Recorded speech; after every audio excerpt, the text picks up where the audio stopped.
ప్రార్థన. ప్రేమగల మా తండ్రి, గొప్ప దేవా, నీ కొందనాలు. నీవు విమోచించిన ఈ ప్రజలు నీ కృపచేత తోడుకుని పోయావు, పరిశుద్ధ స్థలానికి వారు నడిపించావు అని వాక్యంలో మేము చదివాం. ప్రభువా, నీవు మాకు అనుగ్రహించిన విమోచన బట్టి నీకు స్తోత్రాలు.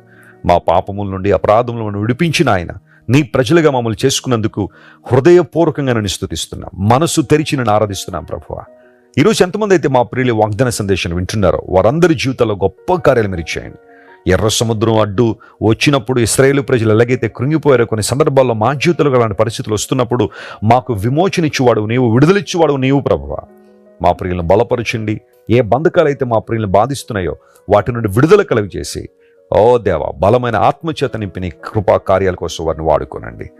ఘనతయు, మహిమయు, ప్రభావము నీకు మాత్రమే ఆరోపిస్తూ యేసు క్రీస్తు వారి అత్యున్నతమైన నామం పేరిట అడిగి వేడుకొనిచున్నాం తండ్రి. Amen. Amen. God bless you, dear friends. Have a wonderful day.